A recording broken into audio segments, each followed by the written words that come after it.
Isn't this where we came in? All right, ladies and gentlemen, welcome once again to the Paranormal Portal. Let me know how you're hearing me. I'm just trying to get everything all dialed in again. And let me know if my volume's okay and what you're hearing, if you're hearing okay, and if it sounds okay, and if you're feeling okay, all of it. So let me know. We have a special show tonight. Oh, Kitty Caddywhack coming in with the big hits. God bless you.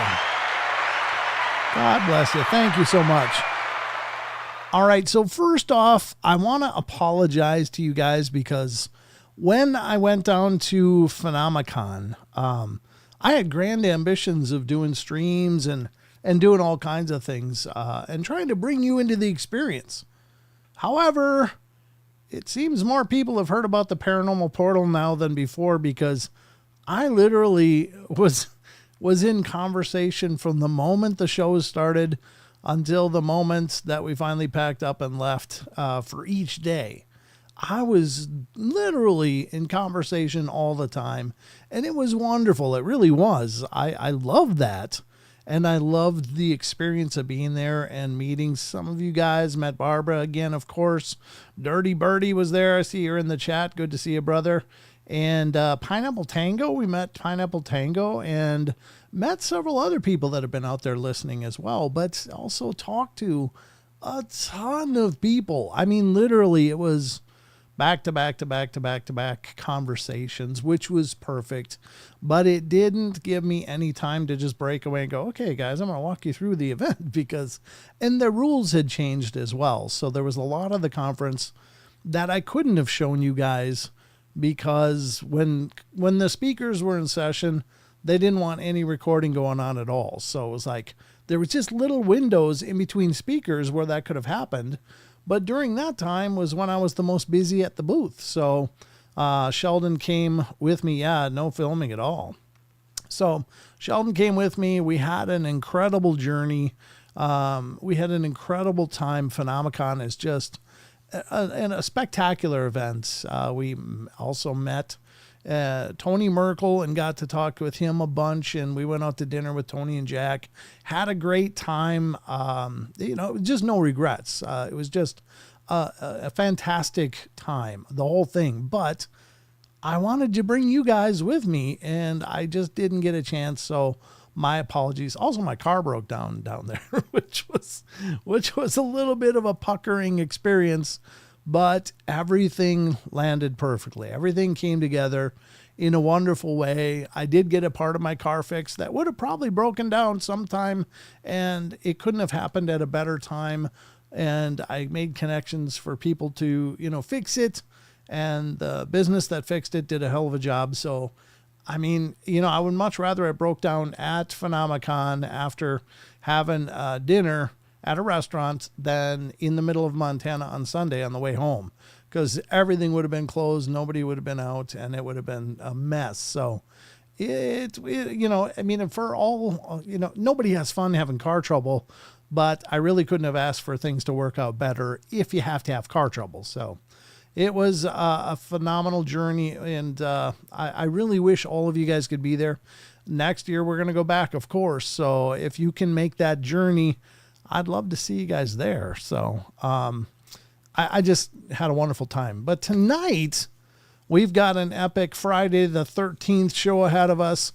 Last show we did was August 31st.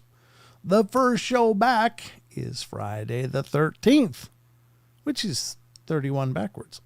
I don't know. Maybe I'm the only one that thinks that's kind of cool, but I thought that was kind of cool. It's like 31st last. Back in Friday the 13th. Now, as such, Friday the 13th has always been a special date for us here on the portal because we have a long history of some incredible shows on Friday the 13th. And I'm speaking, of course, of our amazing friendship and combined shows with none other than Kev Baker, Scotty Lopez, and our wonderful longtime friend, Mr. Naysay. Now, Naysay's joining us here tonight, so without further ado, let's welcome the man, the myth, the legend himself to the show to go through this. And Sheldon will be along at some point, but Naysay, are you there? They should be rolling. They're hating. 3 seconds. I think that's well within the maybe not. But anyway, hello and hi, you miraculous perfections of unique individualism. It is such a pleasure and an honor to be with my brother from the same Mother Earth. I've witnessed the joy and the worth of this individual, and I bask in his illumination because he is a delight in my darkness. Total Homo sapien sapien. It's like you've been rehearsing that or something. Was that completely spontaneous, or what was going on there? Well, by the power of the almighty pinky toenail, I hope that I can tap into the universal positivity share it with all of universe. So I don't know if some of this babbling on in Babylon is coming straight from the heart or straight from the ethos, but it is brought to you by cannabis. Absolutely. I'm not an Illuminati, am I? Annie Manuel says, oh my. Oh, you're an Illuminati. I'm a naughty Illum. Well, it's good to have you here, brother. And in honoring the tradition and, of course, of the memory and legend of our wonderful friend, Mr. Kev Baker, may he rest in peace. And may he be smiling upon us now as we dive into yet another Friday the 13th show in his memory. Right?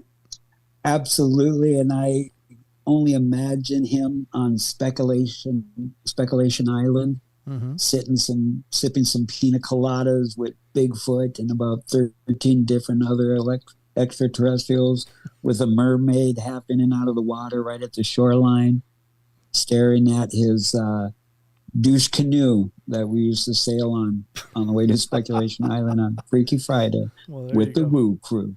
With the Woo Crew, absolutely. Wes just came in and says, I generally like to show up 30 minutes late for work. I come in the side door so no one sees me. And I generally just stare at a computer screen and look like I'm working. Signed, Sheldon. He'll be along shortly. The guy's gotta make a living. God bless him. So, and he had to pay for that incredibly expensive ticket to come see me and go to Phenomicon together. So there you go. Tommy Cooper's in the house too. Good to see you. Rick Waggerson, good to see you. Grateful Owl is here. I'm here. Justin Gooder is over on Rumble with Barbara Mora. I see Lucky Gypsy's over there as well as keeping an eye on Twitch. God bless her. Annie Manuel, Rachel gets it right. Good to see you guys. Thanks for coming in. And speaking of Tommy Cooper, ladies and gentlemen, this next Monday's podcast is going to be a discussion I had with Tommy and Jason Trost of Cryptovania. And so it was a phenomenal discussion. So stay tuned for that. That'll be coming out on Monday. I knew Wes would make a celebrity appearance in Utah. Now I'm really bummed I didn't go. No, Wes was not there. He was not at Phenomicon. He's always with us in spirit, but Wes was not there. Tony was, I was, Sheldon was, Jack was, and a whole bunch of other people. But, we missed having Wes there for sure. Hi, Chad Votog. Good to see you. Kitty Cattywhack, thank you again for the donation. That was excellent. Rick Waggerson, great to see you. And Naysay, do you feel like you're ready for some news? Naysay?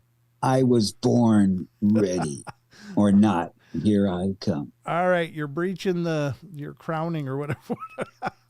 Speaking of birth, I don't know. Those birth terms just came to me. I came through a burning ring of fire. Oh, dear God. Oh, God. I don't need to know anymore. Because we're going to get to some news, folks, and then we're going to get to something else and then more stuff. We're going to talk a little bit about the Friday the 13th thing and find out, if you don't know, what the significance of that is, because Naysay is going to fill us in. Right, Naysay? Absolutely. You've got the slowest mute in all of podcasting. All right. So. I know it is. I'm getting used to it. This is why I do not like this platform. I'm not even going to say the name of this platform because I'm so disdain with, okay, forget it. You're doing great. Don't worry, buddy. You're among friends here. You can mute as fast or as slow as you want. I'll just keep waiting for you. The ghost box is on. Yep, it's on. So it's on. Annie, it's on. Okay, so let's get to the news. But everybody is hearing me okay. I just want to make sure, making sure this thing is working. Just setting it up and testing it out. It's a lot quieter. I think the sound quality is better. Let me know what you guys think of the sound quality too, because I'm trying to up my game so I can keep up with Germer. But we'll see. If only it was a matter of getting good gear. If that was all it took, hell, that'd be easy. All right, so let's get to the news and find out just what the hell's going on in the news-averse tonight. The sound is great. Thank you, Tommy. Sounds more full. Wonderful. Thank you. I was messing around with the settings. So sounds good, Jess. Thank you. Appreciate the feedback, guys, because, you guys are my beta testers. You're beta testing this with me. So wonderful. All right. Sounds good in LA. Thank you, SoCal. And hello, Jocelyn. Good to see you. Gifted 1 membership, Rick Waggerson. Thank you, sir. All right. And Luke gifted 1. Oh, man. Luke was receiving 1. So congratulations, Luke. You're now a member. For whatever that gains you, at least my admiration. If nothing else, my thanks. Thank you, Rick. I appreciate that, brother. All right, let's get to the news. I'm kind of out of practice here, folks. I haven't done a show for a couple of weeks, so I'm not really sure what I'm doing anymore. But let's see how it goes. It's time for the news.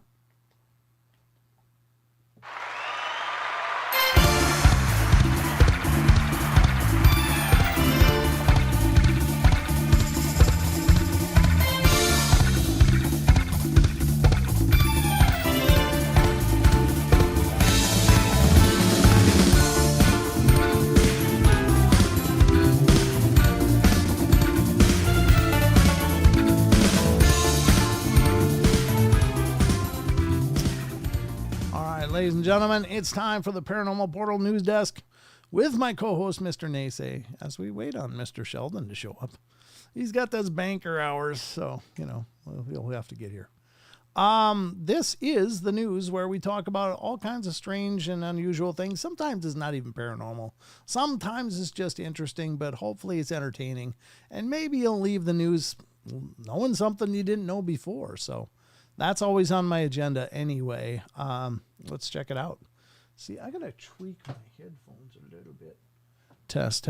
Yeah, that's a little better. I can hear myself better now.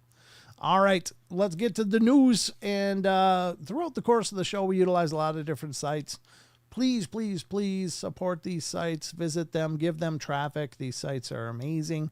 And your traffic will help to keep their lights on. We just love these sites.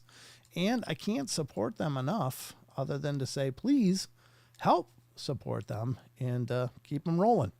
All right, so the first site we're going to visit tonight is called unexplained-mysteries.com. If you're familiar with the show, you know that we utilize this site quite a bit. And it's a phenomenal site, very timely and current and relevant, and just darn good. So the first site is unexplained-mysteries.com, and the first article is Modern Mysteries NSA Files. Russia had microwave weapons linked to Havana Syndrome. If you're not familiar with it, the Havana Syndrome is something we've discussed several times through the course of the show in the last few years. There was a bunch of diplomats at different embassies getting really sick in a hurry and then getting really better in a hurry. And it seemed to be proximity based, as if somebody was pointing some kind of a energy weapon at them and making them nauseous, giving them splitting headaches. And so they kind of felt that it was the work of a nefarious agency targeting the U.S. embassies and U.S. diplomats with these weapons.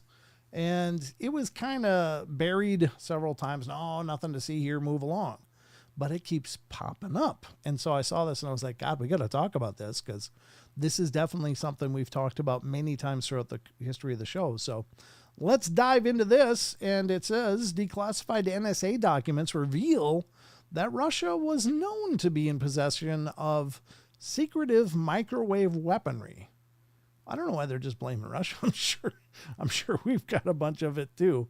But anyway, the true nature of Havana Syndrome, which is named after a spate of suspected attacks which began in Havana, Cuba in 2016, has remained somewhat of a mystery for the better part of a decade.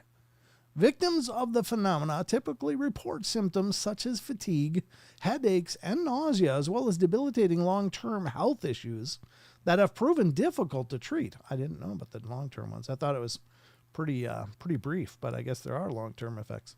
Official investigations have yielded somewhat mixed results, with some implying that the symptoms could be psychosomatic and others favoring an attack by foreign-directed energy weapons. The latter of these two possibilities has seen something of a boost this week, thanks to the highlighting of a declassified 2014 document by the NSA, which seems to suggest that Russia was known to be in possession of a weapon thought to produce identical symptoms. The file mentions two NSA counterintelligence officials who experienced debilitating brain-related injuries such as well as dizziness and cognitive issues after exposure to a suspected microwave weapon. One of the two men, Chuck Gubet, I guess is how you'd say that, has since died, and the other, Mike Beck, now suffers from Parkinson's disease that he blames on the alleged attack in Russia. What the hell is this picture? Somebody's playing bananas. I don't think that's how they grow. The NSA document notes that a high-powered microwave weapon may have the ability to weaken, intimidate, or kill an enemy over time without leaving evidence, was known to be in the possession of a hostile country to which Beck had traveled during the 1990s. The intelligence information indicated that this weapon is designed to bathe a target's living quarters in microwaves, causing numerous physical effects, including a damaged nervous system, the document states. Despite this, however, the NSA found no concrete evidence that such a weapon had been used. This echoes the difficulties in linking the use of such weapon to the more recent cases of Havana syndrome targeting U.S. officials in Cuba and elsewhere. So could Russian microwave weapons be the key to solving the mystery? The search for answers continues. Well, there you go. Not really any new news other than, well, maybe the Russians had it, but still, I don't know. I mean, it's anytime they systematically blame a country, it always makes me suspicious. It's like, well, how do you know it was them? I mean, sure, they might have stuff like that, but nobody else does. Nobody, really. And I don't think that, in several countries around the world, we're exceptionally popular. So it wouldn't surprise me if several countries had developed something like this. And how are they isolating the Russian microwave weapons as the most logical choice? I don't know. But at any rate, there you go. That's the most recent update to that I have. Again, I don't pretend to know anything. Honestly, I'm an idiot. So when it comes to this, intrigue, international relations, all that stuff, I have no clue. I don't know what the hell to think. But I do think that, anytime they just jump to a conclusion that's like, well, how'd you get there? How did you get there? That's what concerns me. And it concerns me because there seems to be several people in official circles that have been jonesing for a scrap with Russia for a long time. And it's like, why you guys wanted to rush into that? No pun intended. Sorry. That was completely unintentional. But anyway, I don't know. I just think, well, how are you sure? How are you sure? What do you think of that, Nace? A, and we can go through the whole alphabet, but I'm just going to do A and B right now. Okay, good. So A, NSA, used to be called No Such Agency. True. And every digital stroke done in your name is collected by the National Security Agency, which is older than the CIA. So for them to make any kind of proclamation one way or another, I would take it with the smallest grain of salt. Sure. And B, the first Persian Gulf War, they were testing a lot of electromagnetic weaponry that wasn't established to the general populace. So I have no doubt in the whole thing of radio wave promulgation that on different frequencies, they can utilize wave or field energies to bombard upon you, causing difficulties with optimal performance of that beautiful, miraculous shell of your body, Brent. Sure. Your beautiful set. Sorry. Are we speaking of me particularly, or? Sorry. No, that's cool. I think you're right. I think that, that I certainly have heard numerous times that there's been unsanctioned testing on civilian targets forever, and which is scary. That's like scary to the 10th power. It's like, really? And I don't know what to think about that. I mean, I guess it's happened. I guess it's documented, but it's a nightmare. It's a nightmare. So I don't know. This kind of stuff just frightens me.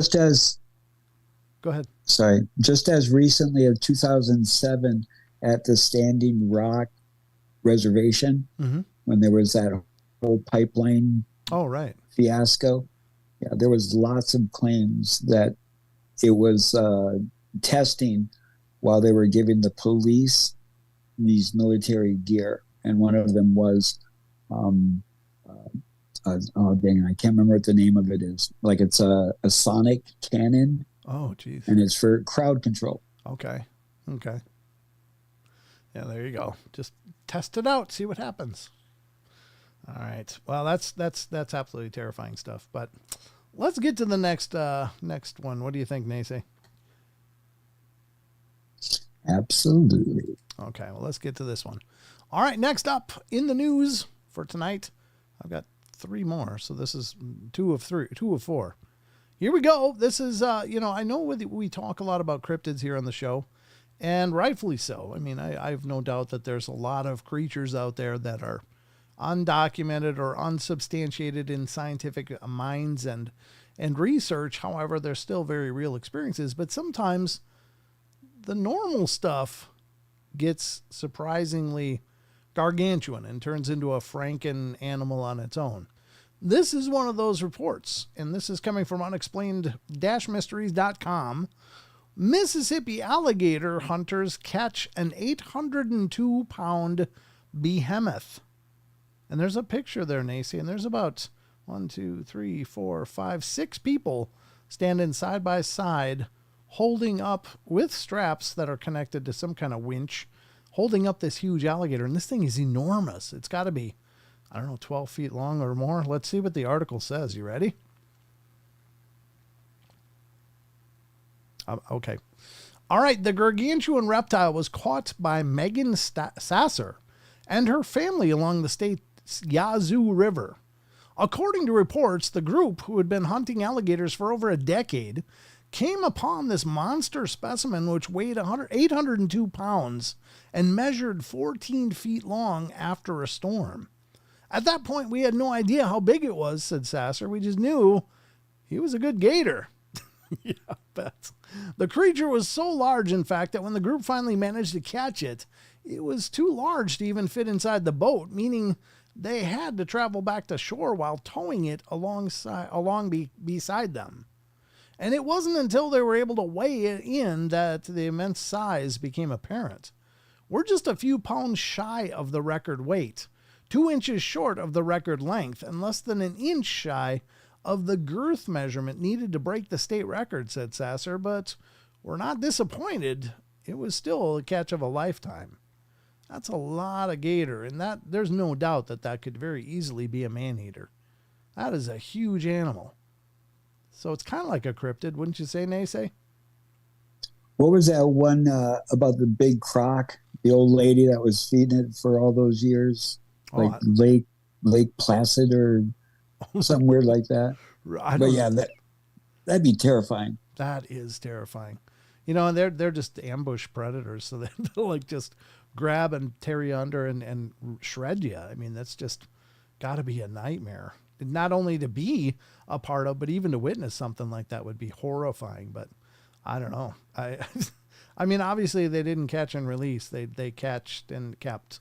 I think this thing is very dead by the looks of it, being winched up and just laying there calmly. But that is crazy.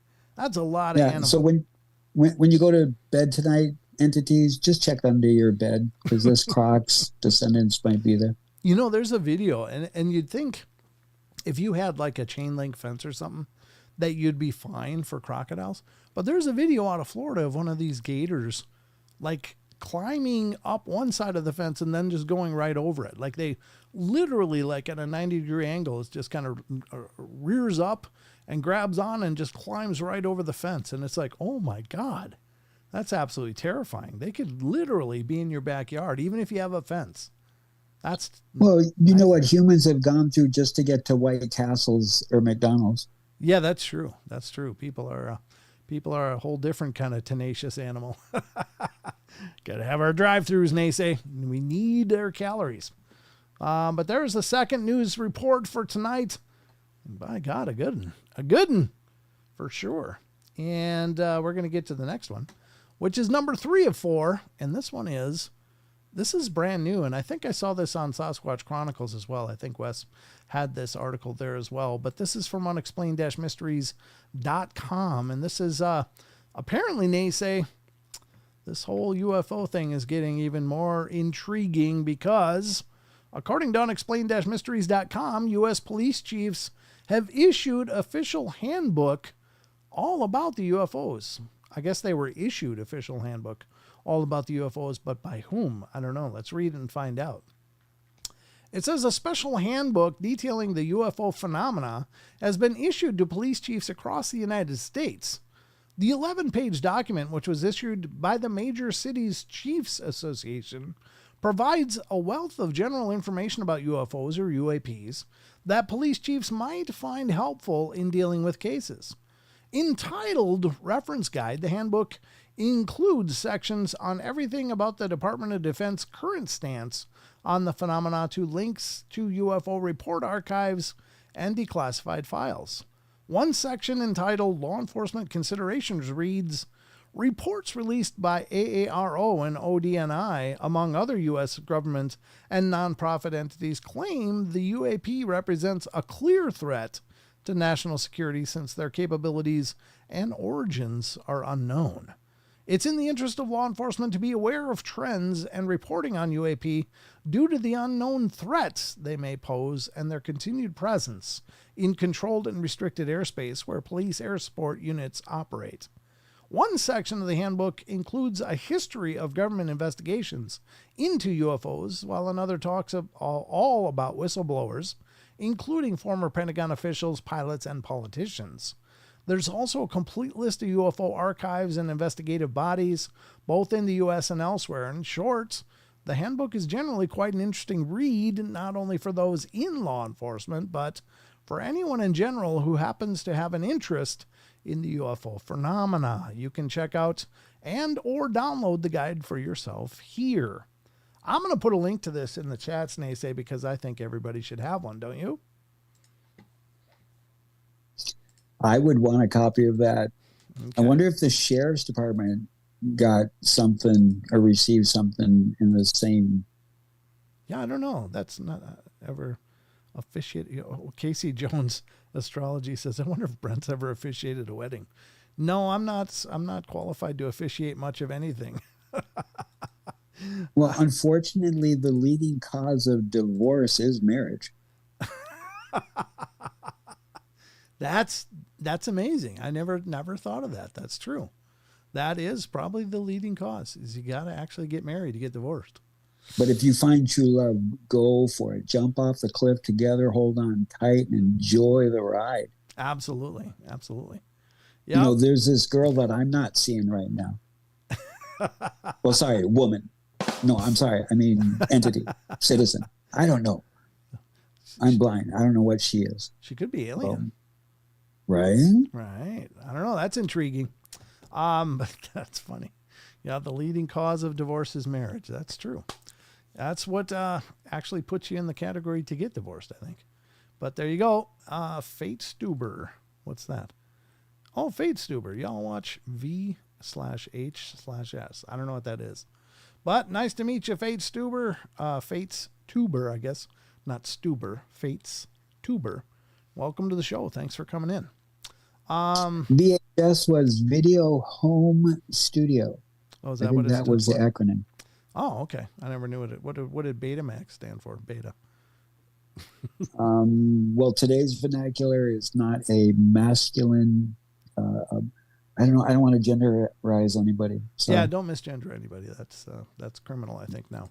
Did you know I Me Too'd myself when I got in touch with my feminine side? I forgot to ask. You okay? I thought you had those rim shots ready. I did. I gave you one. There's another one. Sorry, I'll keep churning them out. I promise.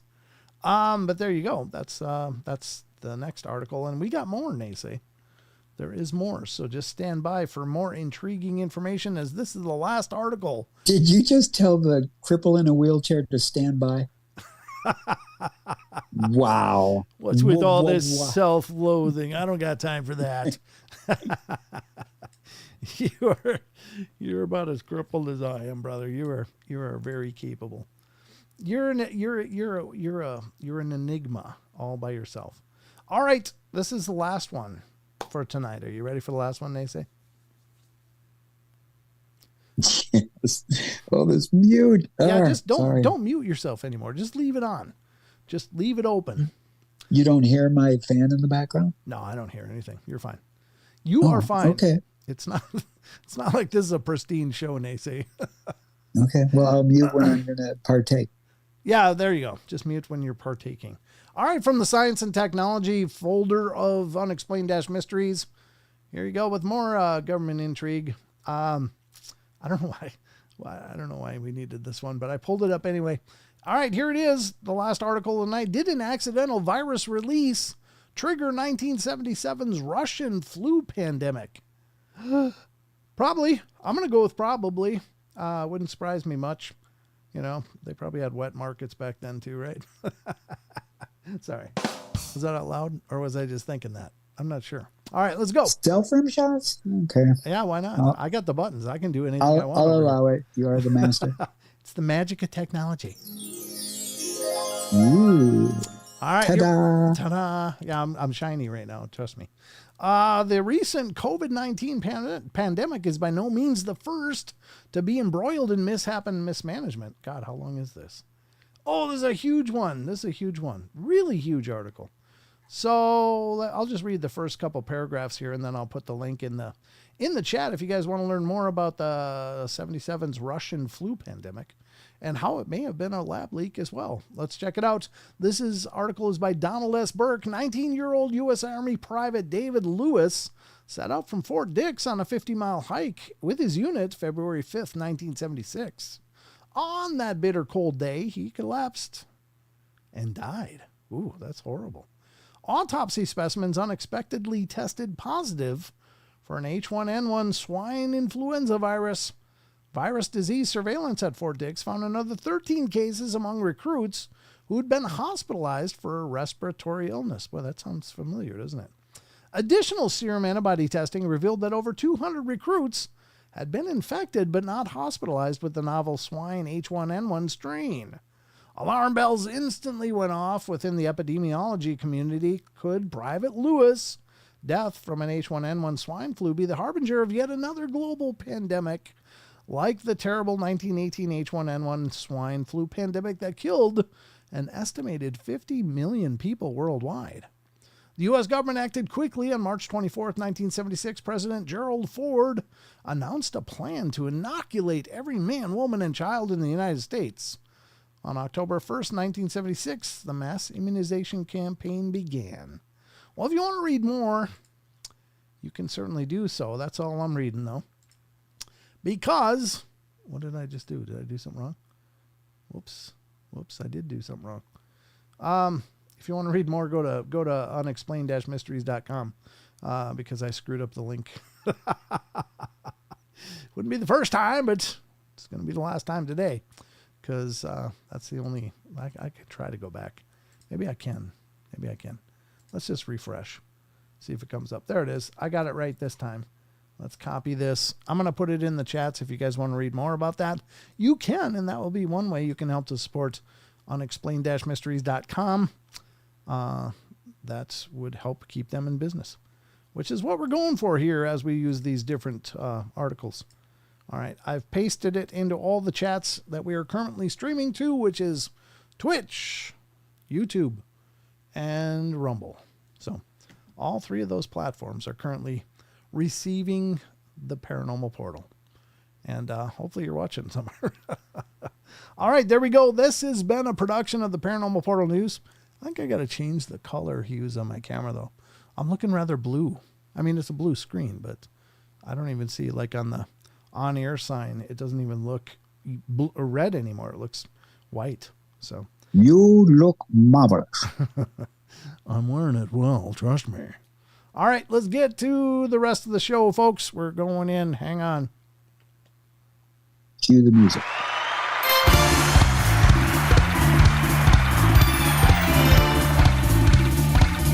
Oh, really? Sheldon needs another link.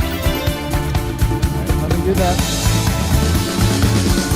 Paranormal Portal News, brought to you by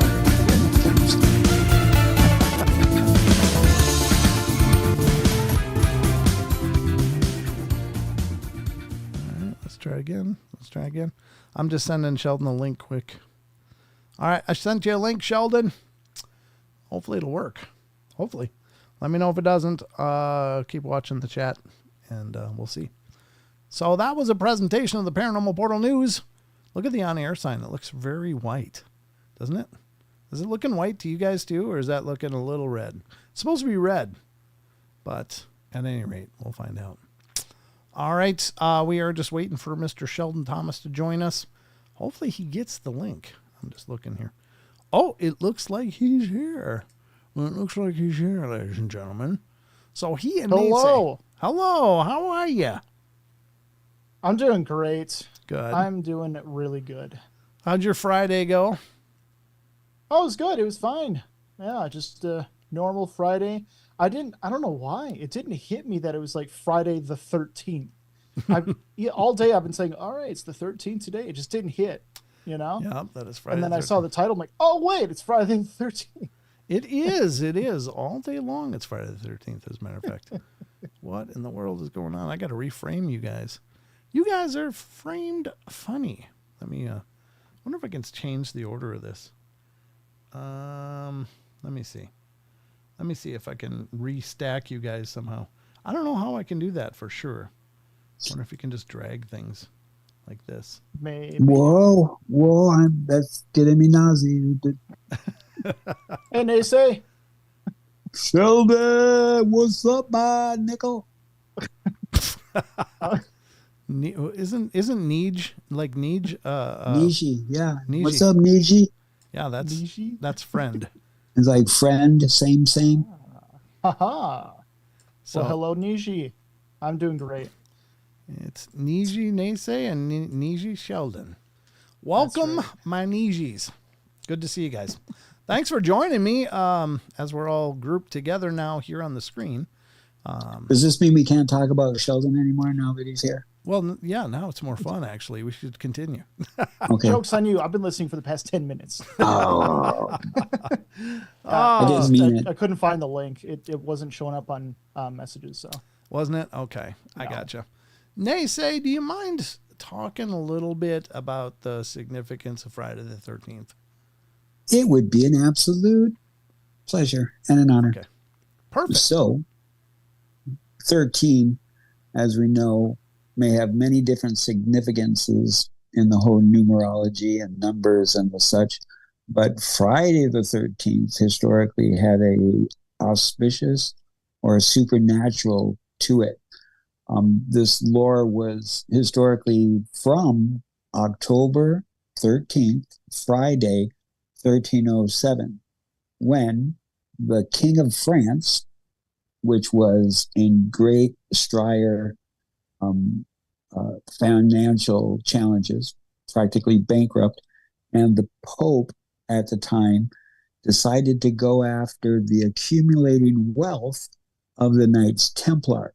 Now, the Knights Templar, they were the ones that allegedly were to protect the pilgrimage to the Holy Lands, yet they were there excavating King Solomon's temple, where they found something that caused them to immediately go back to the church. And then all of a sudden they started gaining extreme amount of powers and wealth within the church, to the point of where they were financially wealthier than the church itself.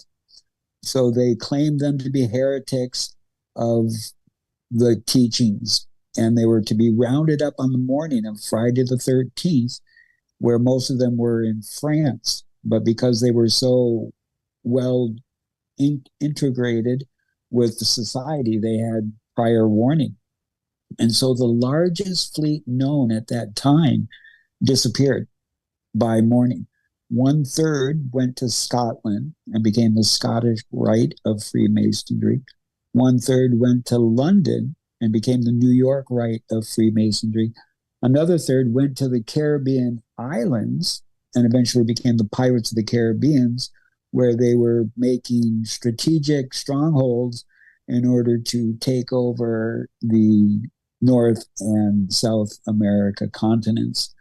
And on that morning, they only caught, I think it was over 40 Masons, and they got Jacques Delomé, I keep butchering his name, who was the Grand Poobah at the time of the Knights Templar. And they horrifically tortured him, and they crucified him upside down.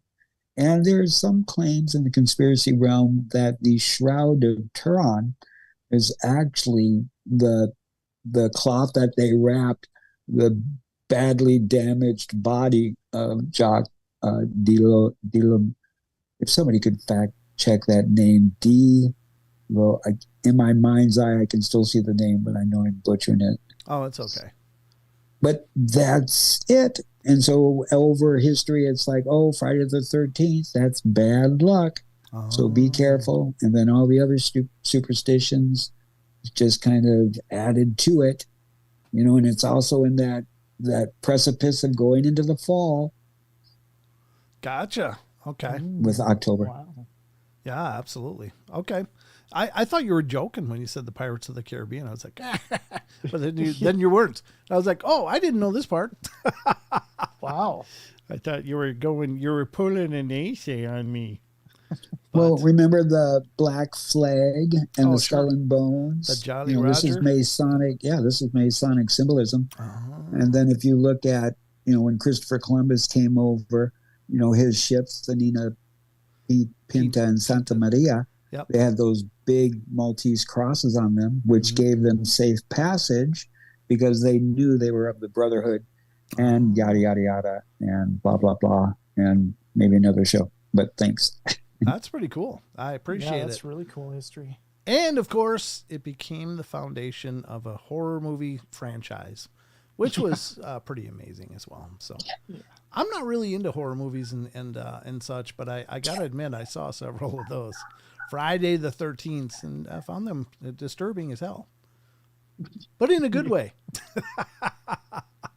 It's like, I don't know.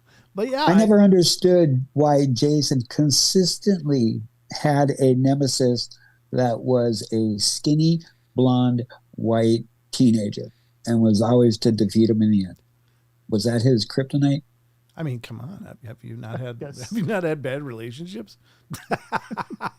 Sorry. I've had a few. That's why I thought that was funny. I've had a few nemesis like that. But, yeah. It was funny in my head, but I'm not sure if it worked out that way. Anyway, that's how I... Okay, I fake laughed. I appreciate that. Thank you. Now you're real laughing at the fake laugh. Yeah, thank you. Thank you very much. And this one for you. You guys are aging me. I'm telling you, you're aging me. That's all right. Got to get older sometimes. I'm really immature, so it's probably necessary. All right, so yeah, that is Friday the 13th. I didn't realize all of that. I knew that the Knights Templar, of course, were being absolutely brutalized and persecuted, and it's kind of isn't that kind of what launched the whole Oak Island thing too, Naysay? Well, that's where I get irked about it because it was another one of the strategic strongholds. Because if you think of wanting to invade a continent, you would want to make up these facilities to prepare such a thing. And what better than an island right off the coast of where you're going to invade? His story and history are two separate things. And the powers that should not be do not give us the actual factual history. They give us his story. I gotcha. No, that's pretty cool. I know that a lot of people, and I've watched several episodes of Oak Island, but I kind of had to stop because they'd be 3 seasons, they'd find a button or something. It's like, okay, well, get back to me when you get the treasure. I wasted a lot of hours of my life waiting for them to find something. And it's interesting as hell. It's just, I just don't have the time to watch them dig up a button and have a party. So I don't know. Have you ever paid attention to that Oak Island thing, Naysay? Yeah, but my frustration is like they already know what it was there for, and why have they not gone to the indigenous people, which were the Anishinaabe people, okay, and talked to them about that, because it was also used by the Paleo-Americans as a rite of passage. So like if you were able to swim out to the island and then you would do lodge out there, and that was, and this is my assumption from what I hear them describing it. Okay. But strategically it makes more sense of how they would take over the island because it's easy to defend it, especially if you have a superior fleet to help. Yeah, absolutely. And as a side note, our prayers, of course, to Barbara Mora as she's dealing with a lot of the wildfires over there in California. So Barbara, we no. love you, Barbara. We hope you're okay. And yeah, please keep us posted. And Yeah. I didn't realize they got you in a motel now. I don't know. I just I kind of caught something today of like this flyover from a plane. I guess it was taken off, but they kind of flew over the area of the wildfires, and it's just a huge plume of smoke coming up into the high end of the sky. It's like, oh my God. I didn't realize it was, I knew there was some stuff going on, but I didn't realize the gravity of it. So we love you, Barbara, and please be safe and hope everything works out. That's very Do I scary need stuff. do I need to do a rain dance? You probably should. Yeah, you probably should. Yeah. Every think- little bit helps. Yeah. Yeah. $90.99. I'll be your many sins man. Extra charge for rattle and drum. But if we could show our miraculousness collectively and at this precious moment, focus our intent and our energy that some soothing rain could come there and help support quenching the fire, and thank the fire for being and ask it to leave on its own accord, because we have that power. So Sure. if we could, by the power of the almighty pinky toenail, I make it so. So may it be. So mote it be. Yeah, I agree. I hope that all works out okay. I know that's a lot of people are dealing with this, and it's pretty scary stuff, but our hearts go out to all of you. And God, just hope you're okay. But you have our prayers. Does it seem like there's more? I feel like I'm hearing every single year these days that there's a huge forest fire happening, either in Canada, California, or elsewhere. Living up here in the Pacific Northwest, it's like, well, you know, when we were driving back from Vernal, we saw that whole mountain. When we drove down, it was fine. When we drove back, that whole mountain was black. It just got fried. One of the miles.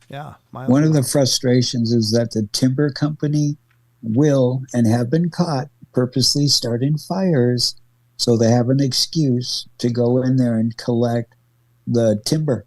Really? And so, it's profit, nefarious, Sure. even like in California with those fires, look at now where they're having these huge corporate cannabis grows and hemp grows. Interesting how they sprouted up under the ashes of those California fires and stuff. So it's just Hawaii. Don't get this conspiracy guy going, Brent. Yeah, don't get me demonetized, Jesus. Yeah. I don't know anything about this stuff. I mean, of course I hear the scuttlebutt, and I guess nothing would surprise me anymore. But I don't pretend to know enough to really have a conversation about it. But it's scary to think about the amount of shenanigans that are probably being utilized and perpetrated. It just makes me feel sad, honestly. It just makes me feel sad. It's like, come on. You can take the naysay out of the woo, but you can't take the woo out of the naysay. That's right. Well, God bless you, sir. I know this is your wheelhouse, and I certainly understand. I just don't know enough to wager any serious opinions, but again, nothing would surprise me. So it's weird stuff for sure. I think we're going to dive into the cryptids.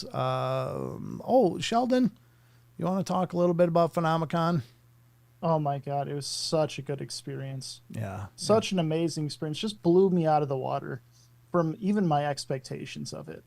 Yeah. I guess technically my second event like that. It was just so great to meet so many people and to hear all their wonderful stories as well. Got to meet Barbara Mora, Dirty Birdie, Pineapple Tango apparently too. Yeah. Oh, it was so good to meet them in person. And we even met some people that don't regularly chat; they just listen. Yeah, that was really cool. It was really neat.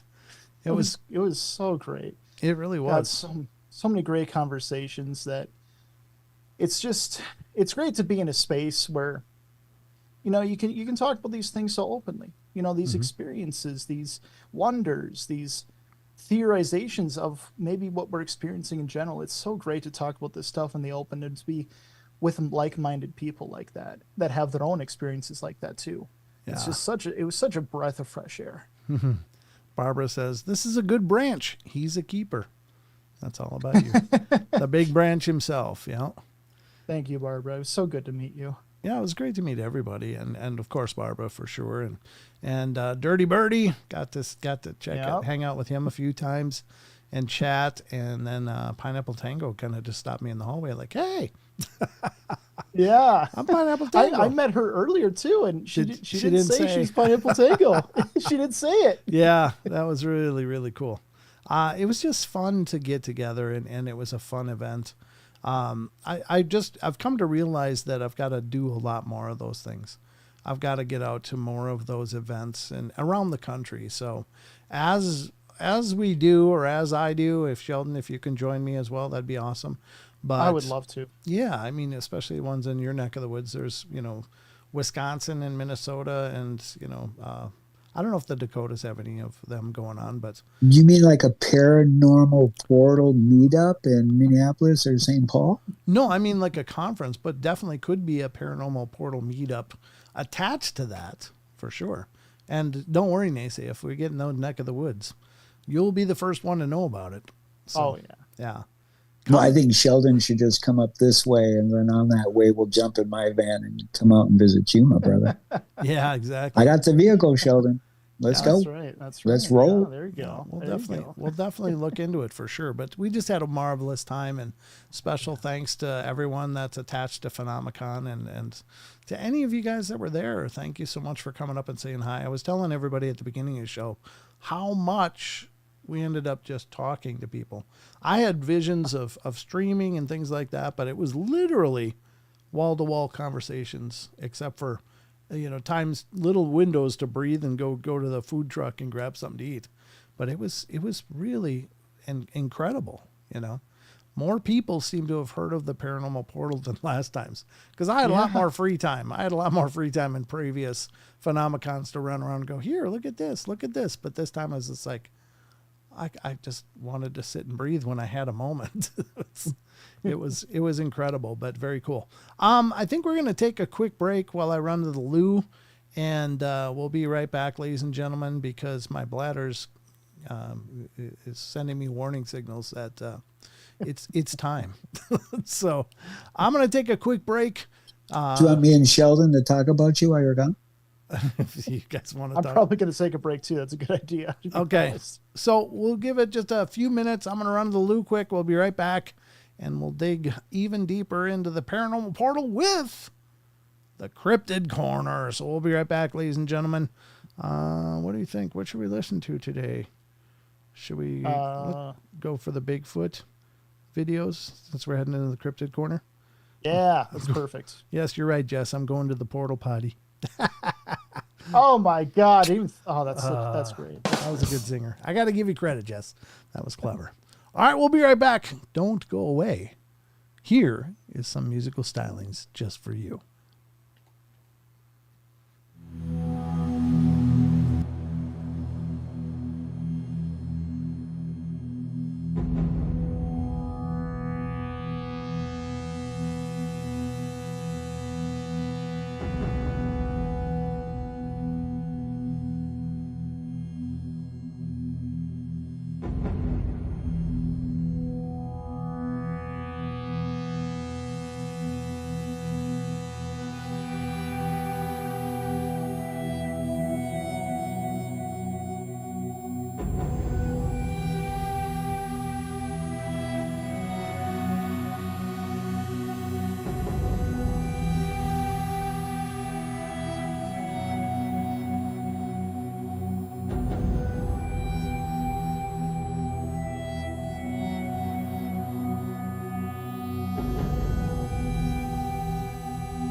was a break. That was a break. Did you have a good break? Just in time. I saw that. I was watching you on the other screen here. I was sitting back, listening to the music, reading the chat. I see Naysay was seeing if he could unmute and just take over the show. God bless you, Naysay. Oh, do you know how hard it was to restrain myself? It was okay. You wouldn't have gotten through anyway because I had the main on standby. But if I'd known you wanted to talk through it, hell, I would have let you take it over while I was taking care of business. But I'll remember that next time. there will be a next time. No worries about that. So we are going to dive into some cryptids. How you feeling about that? Yes. I feel lovely. Me too. I feel good. I feel pretty. Oh, so pretty. I feel pretty and witty and happy. Okay, by That's not what I said. 1954 standards. There you go. I said happy. All right. All right, well, let's get into this because, ladies and gentlemen, it's now time for the cryptids.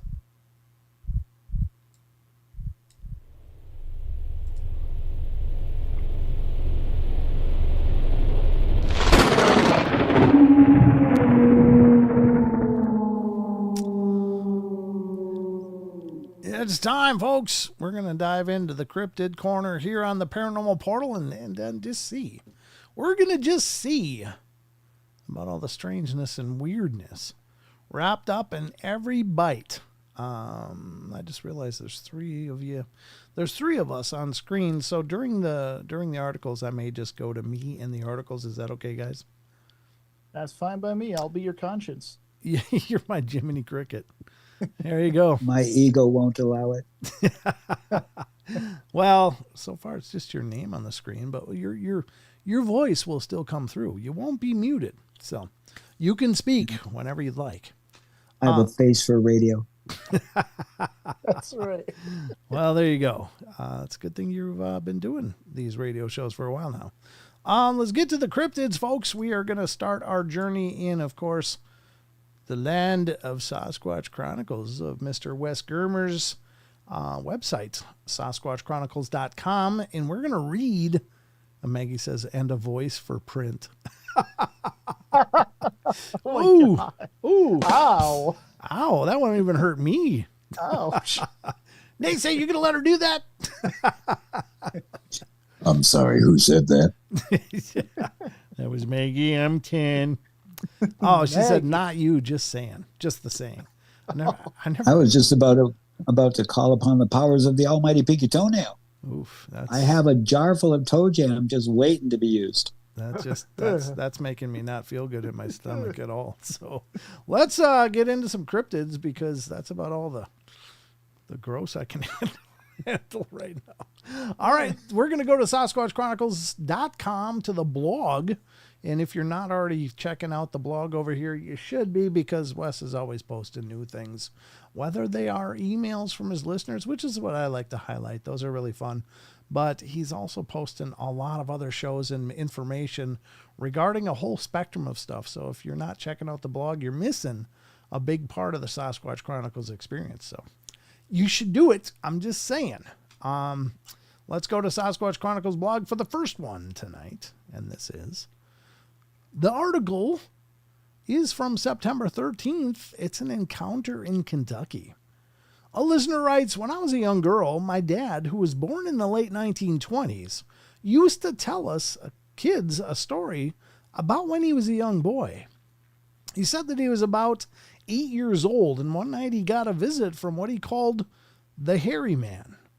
He said he came to his bedroom one night, covered in all over with hair, and bent over him in his bed. Oh God, that's not what you want to wake up and see. I'm sorry, but that's just, that's not the kind of, that is a rude awakening. He said he was so scared. He said it picked him up and he held his breath. And when he did it, it put him back down.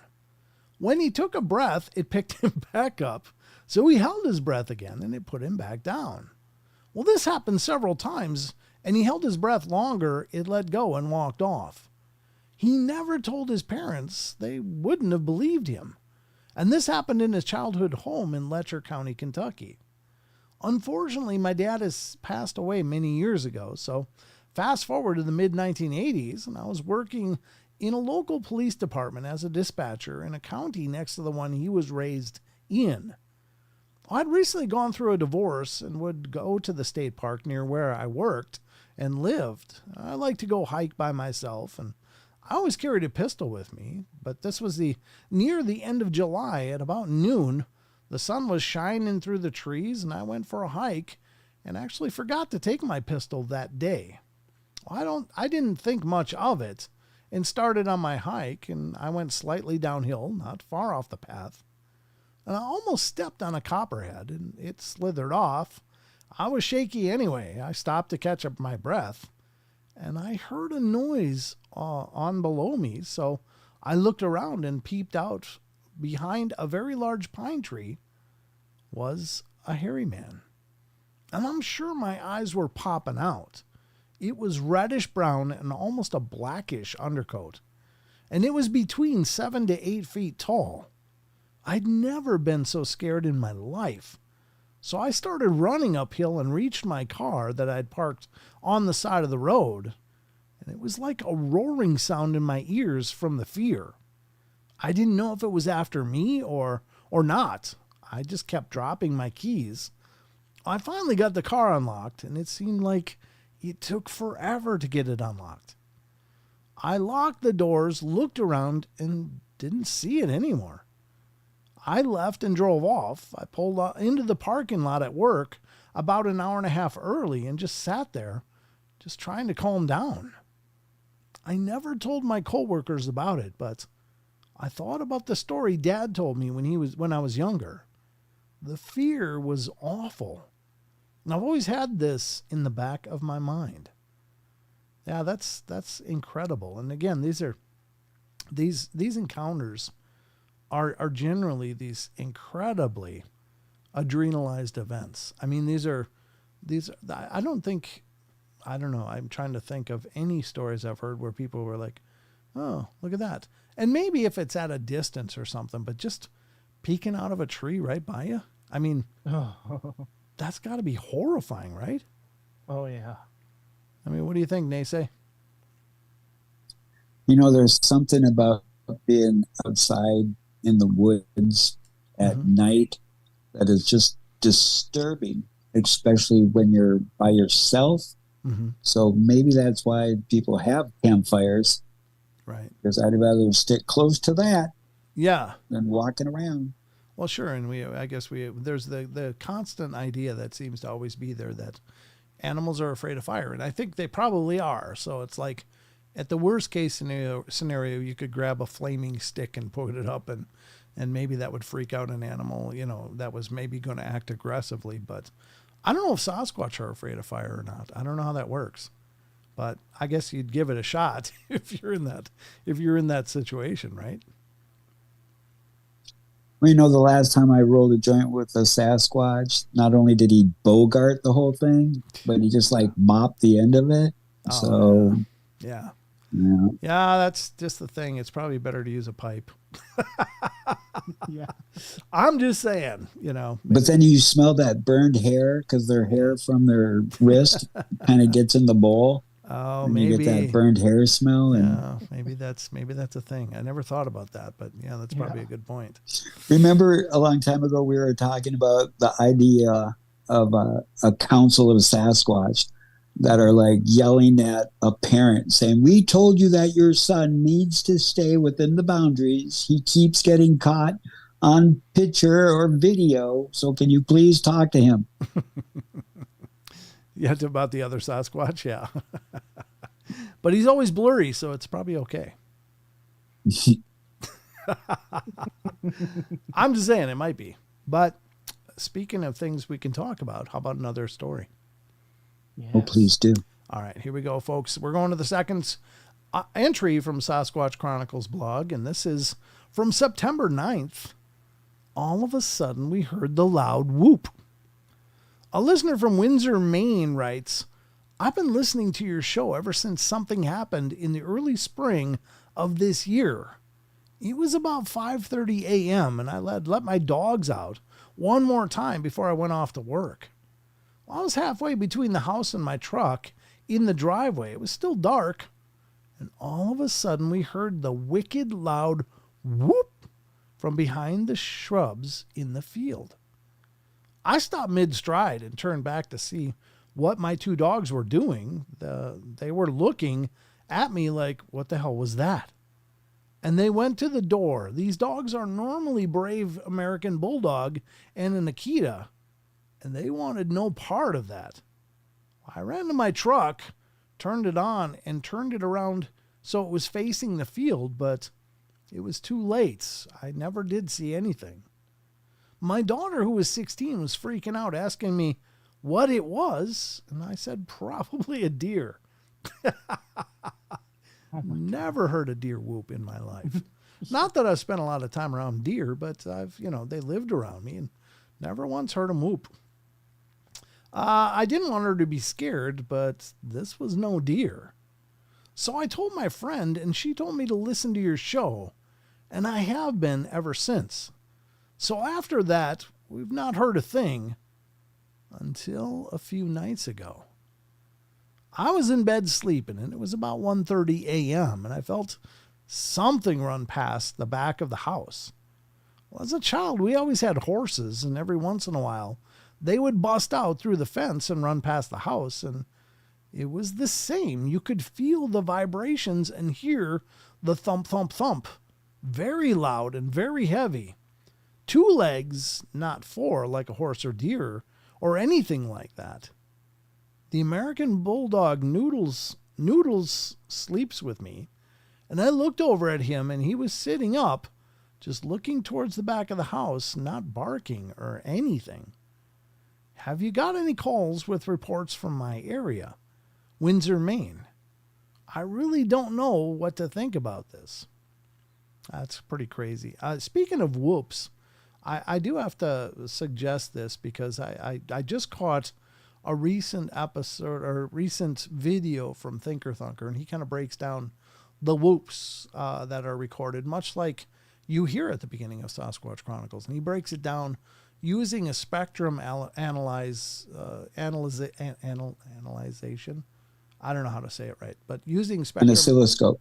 Well, no, it's for sound though. It's like on Audacity. If you have Audacity, which is a free program, you can take sounds, load them in, and then view them as a spectral graph rather than just a waveform. And you can see that there is some distinct differences with the purported Bigfoot whoops and the attempts of people to whoop like that. Like there's definitely 2 distinct levels to the sound that the Bigfoot make, whereas with a person you can just see the waveform go up and and peak in the spectral analysis and then come down like a whoop. But when the Bigfoot does it, it's 2 very distinct tones, almost like there's extra vocal cords at work there or something. It's really, really pretty impressive. So I would recommend, if you guys haven't checked it out, go over to Thinker Thunker's page and check out his analysis of the whoops. Apparently he was talking with Ron Moorhead when he was first diving into it, but he didn't think that Ron was really understanding or had the impression that he thought that there was something to that. But apparently looking at it, Tommy Cooper says 2 vocal cords, I think. It seems like it. When you look at the waveform into the spectrum, it's like 2 very distinct separations, but in concert with each other. It's not like just one and then another. There seems to be a sustain to each of them that blend, and it sounds just like whoop, like that, but it's more profound with the audio dynamics of it. So could there be something to that? I don't know. But I found it really interesting. So all I can say is check it out if you haven't. Chris Berman has Sasquatch in his blood. Whoop. I don't know who Chris Berman is, but the name sounds familiar, like I should know, but I can't remember from where. Sorry, my eyes burning. There we go. It's all done, I think. But there you go. That's the second story. What do you think of the whoops, Naysay? I think it'd be pretty interesting to hear such a thing. Yeah. So you've been up on the res for how long now? Up in Minnesota. How long have you been on the res? Well, I live in hour and 15 minutes away from the res, but I Oh. frequently go there. Right. And I think wow, it was 2 springs ago now that there was allegedly black helicopters crisscrossing over the east south corner, where there's been many individuals that proclaim, right there on the Chippewa Forest border of the reservation sightings. Okay. Also up in Red Lake and Leech Lake, it's prevalent among the Anishinaabe people. Sure. Now, do you guys get a lot of reports up there, or do you hear of people having encounters up there with what could be Bigfoot? My favorite, allegedly, is there was a security guard from the Red Lake High School that ironically, during a school shooting, was killed. Oh, no. And in the investigation, they went to his home and wanted to go look in his office area and took a bunch of VHS tapes. Oh, so the story goes that on those VHS tapes, he had footage of Sasquatch. Oh my God. Oh. No. So strangeness, but. And those were never returned then. Exactly. Of course not. Oh my gosh. That's horrifying. That's horrifying. Yikes. Was he real vocal about having footage? Like it would be. Well, I think that's where, because that's the challenge. If then sooner or later, someone's going to find out. If you want to keep a secret, you don't tell anybody. Right. But sometimes, the thing you have, you want to share, especially when the moment you don't let it bother you, or you don't care to be the whistleblower. Sure. And that's where sometimes we have to hold these whistleblowers in high regards, because if you've had these phenomenal, phantasmagorical experiences, it's hard to share them because, it's not normal. Sure. And we've talked about this before. My life has been stranger than fiction. The occurrences that I've had, it doesn't make sense to me. Right. And when I've shared over the, oh my God, 9 years now? Is it? No. For me, that I've been doing this? Or is it 8? For me, it's 8. 8. Okay. Yeah. 8 years. Oh my gosh. I'm feeling old. Sorry. Me too, for what it's A worth. reality check right there. But yeah, so, at some point I was like, forget it. It's not going to bother me anymore. I'm just going to share all these things that have happened to me. Mm-hmm. And if people think I'm crazy, I'll be insanity if you need me. Well, you're in good company as far as that's concerned. I know I've had a number of experiences, and Sheldon's had a number of experiences as well. Maybe it's because he was blessed with being my progeny, but that he inherited some of the weirdness of my life. But you've seen a lot of weird stuff too, eh, Sheldon? Yes. Yep. The UFO, and at right on top of the bluff, right next to it. Yep. And then a lot of majority spiritual experiences. Yeah. That's the majority. Only one UFO. That's the only other experience. One more than most people see. Yeah. That's one more. Sheldon, you're near St. Paul, correct? Yes. Yep. Mm-hmm. So have you ever been up there by the cathedral where the James J. Hill House is and those mansions on Summit? I don't think so. They're up on the hill from downtown St. Paul to the west.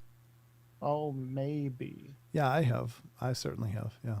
Well, yeah, Sheldon, on the back channels, let's talk, because I'll send you to one of these mansions where I had an incredible experience. And if they would allow you to go in and get footage of what I'm describing, that would be great if we could share that. Some solo investigating. That sounds intriguing. Yeah. Bring a spare underwear. Just saying. Well, I could also direct you to get into the cave system underneath St. Paul. Oof. Oh, I've heard about that too. Yeah, I think I've seen video of some of it too. Whoa. Yeah, I can't confirm or deny that I may or may not have a few acquaintances where we would find tunnels and the such and go adventuring. Investigating too. There you go. Sheldon's going to have a whole blanket career cooking off of this. All of a sudden, there'll be a new YouTube channel. It'll be called The Big Branch. Yes. The Big Branch. Yep. There you go. I don't know. But that's very interesting. I just wondered, Nase, because, you know, I know certainly there's a long time-honored history between the, you know, the First Nations and not always in a good way. There's some really horrible histories in, you know, in relationship with these Bigfoot, Sasquatch type beings and First Nations. Some of them seem real benevolent and peaceful, but other people had horror stories, you know, so I was just kind of Well, this is, sorry. No, that was it. I was done. This is some of the claims in the burial grounds where they find these giant humanoid skeletons. And I would say that some of these are from the occurrences of these Bigfoot when they would get into tussles with tribes. I'm sure, you know, if you just think of the full spectrum of a human where you got positiveness and negativeness, sure, you know, and unfortunately in that negativeness, people hurt each other and kill each other, you know, and in the wilderness, you see the same thing, you know. Yeah. So I could imagine if humans and Sasquatch got into like an argument or an accidental death, or, you know, natives are out hunting, accidentally shoot a Sasquatch, and someone gets upset and wants revenge. You know, so in some of these mounds, I speculate, you know, because of the way that we did things, you know, some of these mounds, they'll have a huge body, skeleton, and it's missing its head, you know, because they believe in necromancy where you can raise the dead. So they would take the head of these huge entities and bury them somewhere else besides where the body is. And if any individuals were killed during the defending of the community and stuff, they would bury their bones in a mound above those skeletons, in the metaphor, the ideology that their bones and their essence and soul will keep that entity buried. You know, so necromancy can occur. Sure. Okay. So they would be almost proverbial guardians. Exactly. Yeah. And this was one of the challenges of why in 1978 with the Native American Freedom of Religion Act, it became illegal for anybody to disrupt burial mounds. Because when some of this information started getting out, people were looking for burial grounds, and then they were starting to disturb them and the such. You know, the Smithsonian has a horrific history of coming in and just taking them. And Yeah, I was talking a little bit about that with Tommy and Jason last night when we were interviewing them for the podcast. But that's some pretty tragic things that have happened, and very, very interesting. Wow. Yeah, I didn't know that about the burial mounds. That's fantastic. But I've heard of them uncovering huge skeletons, like 7-8 foot tall skeletons in these mounds, and then they would, you know, eventually disappear once they were uncovered. But there always seems to be at least a paper trail for those discoveries, that they would be in the local newspaper. You know, they would be examined by the town doctor or somebody and get the specifics, and, you know, then it would be published, and soon after the Smithsonian would come in and they would disappear like magic. Ta-da! Yeah. Just like, wow, where did it go? It was right there. It's magic. So that's the sad history. Thank you, Maggie, by the way. She donated over in Rumble.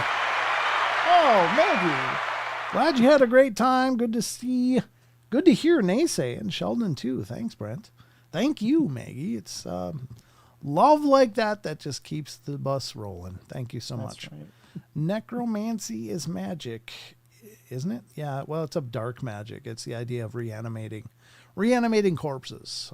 Certainly some of the Haitian zombie stuff could be kind of a necromancy, but there's, you know, that's more of a medicinal or some kind of supplements that would basically stop somebody's life or put them almost in a suspended animation. And then when they're brought out, they were considered the slave of the person that did it. And pretty horrible stuff. I don't know if it's true necromancy, but there is a belief in true necromancy. But at any rate, scary stuff. Let's go to another article here because there's more. And by God, we're going to dig into it. So we're going to dive into another one from SasquatchChronicles.com in the blog. If we're going to dig first and then dive, are we going to fill it with water first? I think we're just going to go in. We're just hang out. All right, sweet. I'm ready. Throw caution to Geronimo. the wind. Throw it in dry. Throw caution to the wind, they say. Come on. We're adventurers here. Let's go to this one. And this is from September 9th, Unknown Dead Creature. Wow, that's a timely article. Speaking of dead things. A listener writes, Wes, I just wanted to tell you about some strange things I've experienced.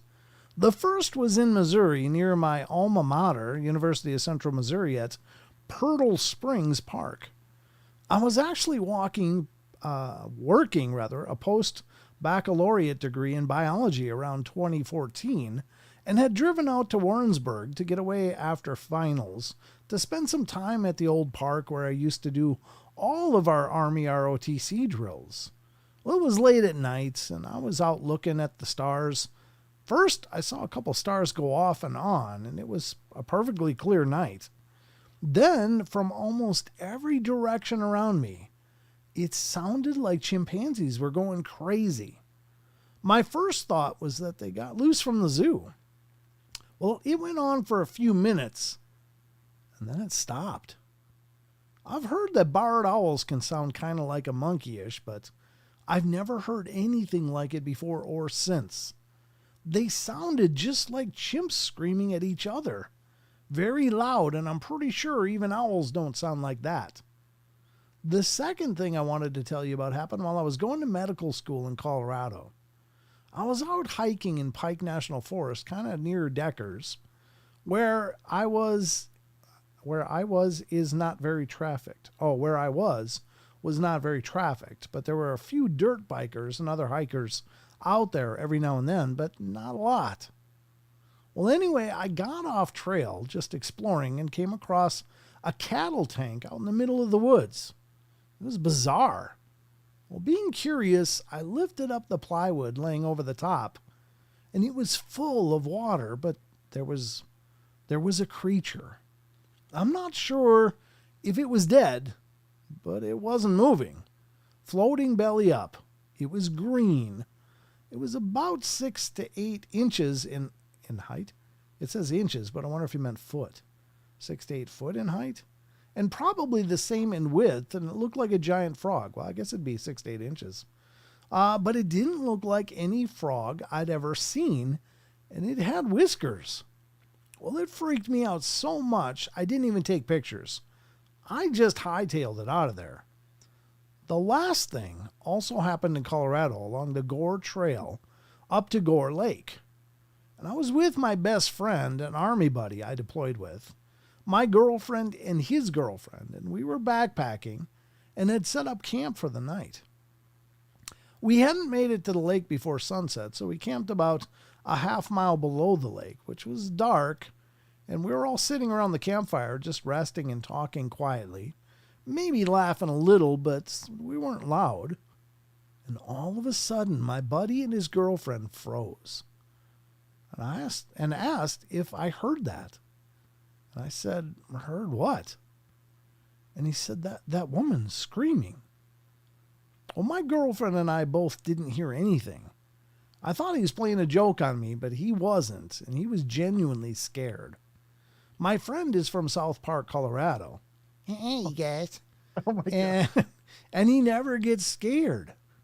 So we called out and yelled, but no response.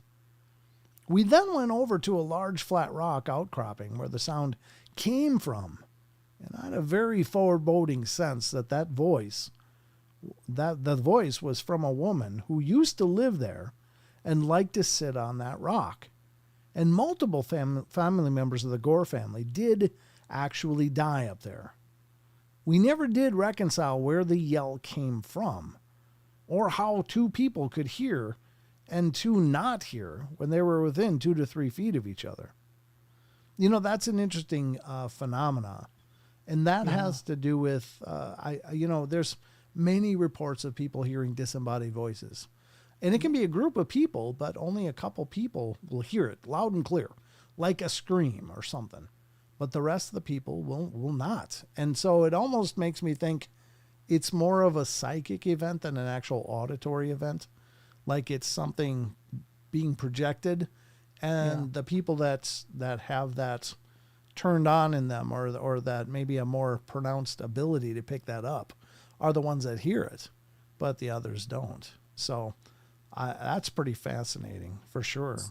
It almost seems like it's two experiences in one rather than one whole experience where you have the chimp yelling, which this is 3 different experiences. So he's got multiple all in one. Well, no, it's 3 different events though, the way the story was set up. Oh, so these are 3 different events. Yeah, but first was the chimp screaming around him, which is interesting because Les Stroud started his Survivor Man Bigfoot series, but he kind of started it because he was doing a Survivor Man episode canoeing in the islands of Alaska. And he was kind of canoeing or kayaking through them and would set up on different islands and just show people how to survive and what to do. And as he always does, but he said he was setting up a shot. And what he would do is he would set up a shot, do a trial run of it. And then if everything went fine, he would undo it and then record and then do it. But he was setting up a shot, doing a test. And he said suddenly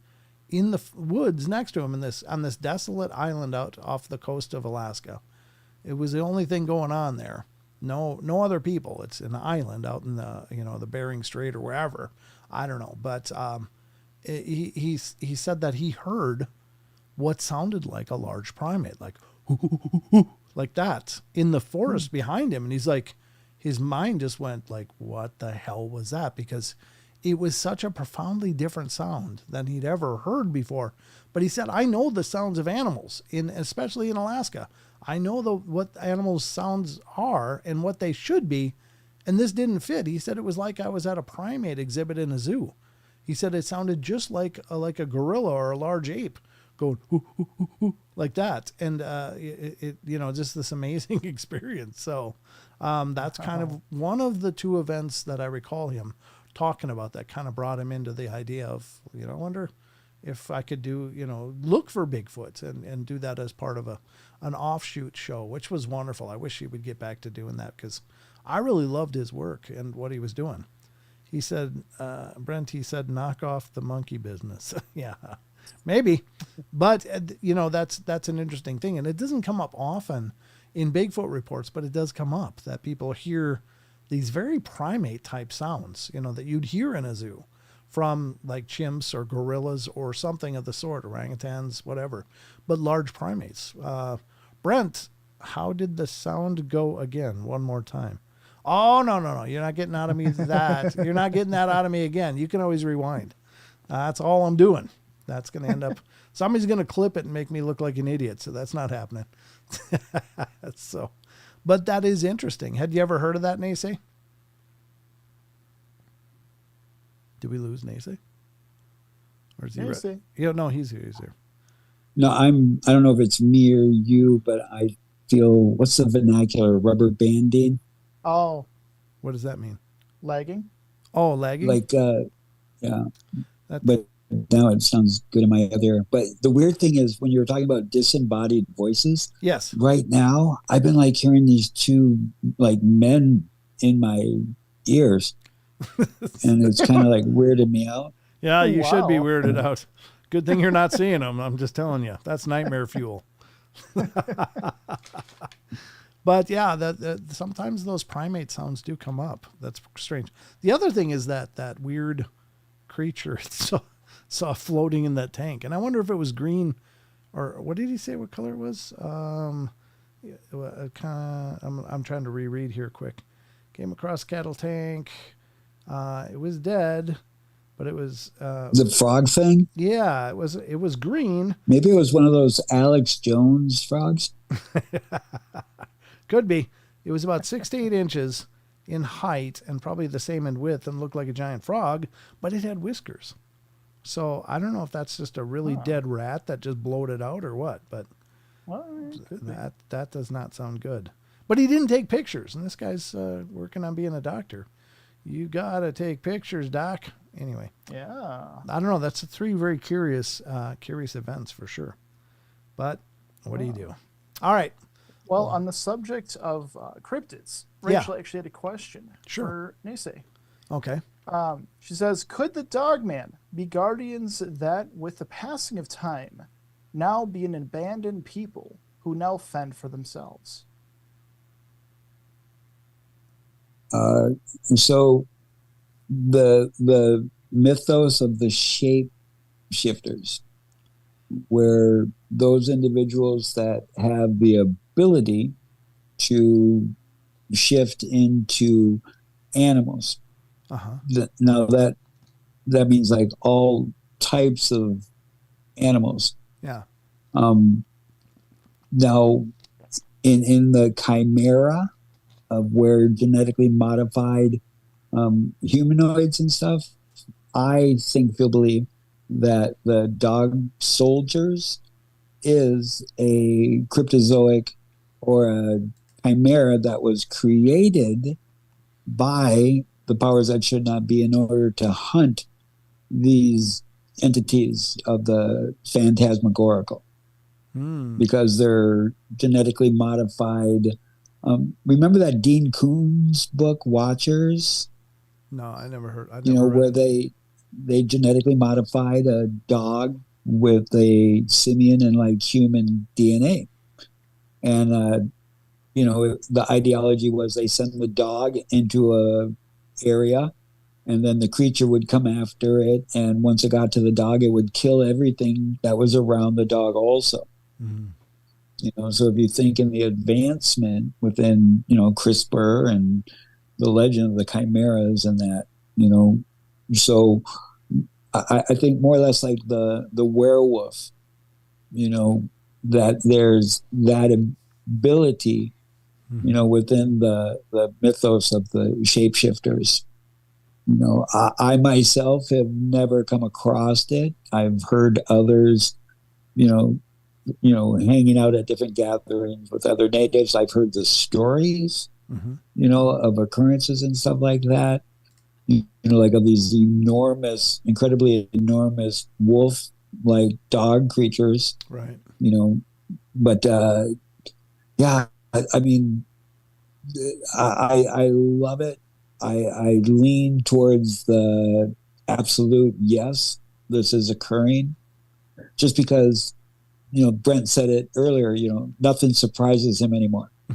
and this is exactly how I feel, especially when in my experience of talking to elders validates my love of the paranormal, supernatural, and find out that my ancestors discussed it also and had answers to some of these questions, but it's also that whole, telephone game, was it, manipulated? Was it embellished? So it's hard and sometimes easy to believe what you hear, especially if it's something you want to be true. Right. Now, so unless I personally, sorry. No, go ahead. Finish your thought. Well, I was just going to say, until I have the personal experience of it, then it just validates it more so, but when somebody else tells me it, I'll believe you until you lie to me. Right. And so I want to take it at face value that it's true, but then as I research it or dig deeper or try to validate it, if it is discord, so then you find out or you validate it or you just generally accept it.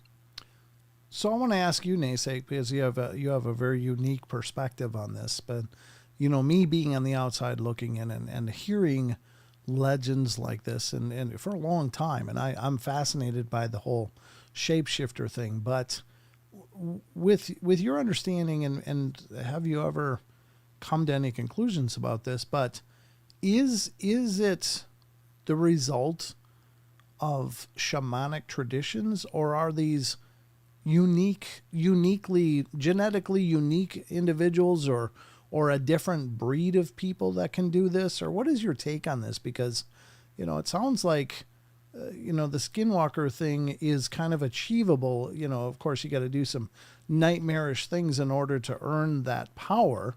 But, there's also shamanic traditions around the world. And of course, the First Nations being a big part of it, that talk about their shamans or whatever that could transform.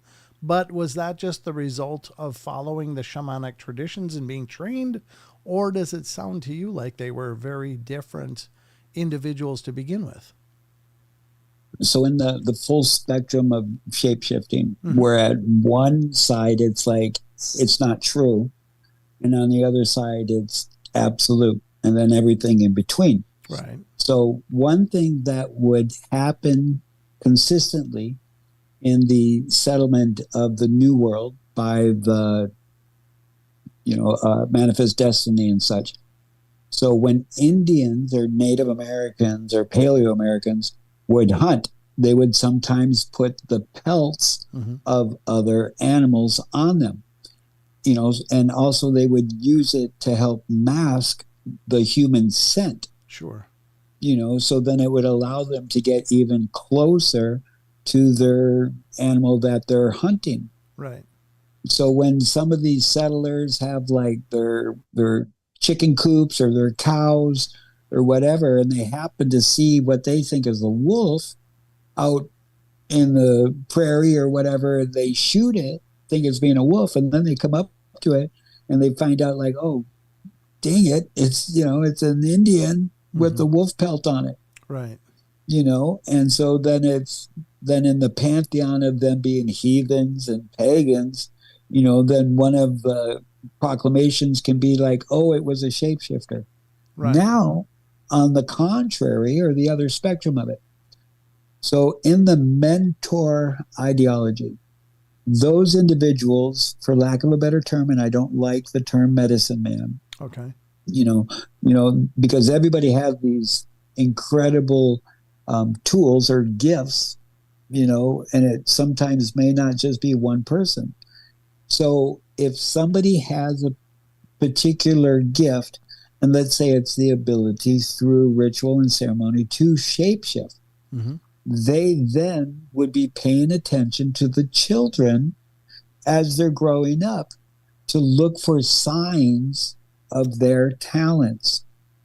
And if they find them to be of high markings that they're within those talents, then they would go to the parents and say, hey, you know what? It looks like your child is gifted in this, whether it be like making bows or arrows or making birch bark baskets or whatever. They would go to the parents and say, hey, what do you think? Can we take them under the tutelage? And then they would get into the, we call it the Meday Lodge, where you can, anybody can join the Meday Lodge. Okay. And so you can go into the Meday Lodge, and going through the protocol, you can raise in the teachings, because with great power comes great responsibility.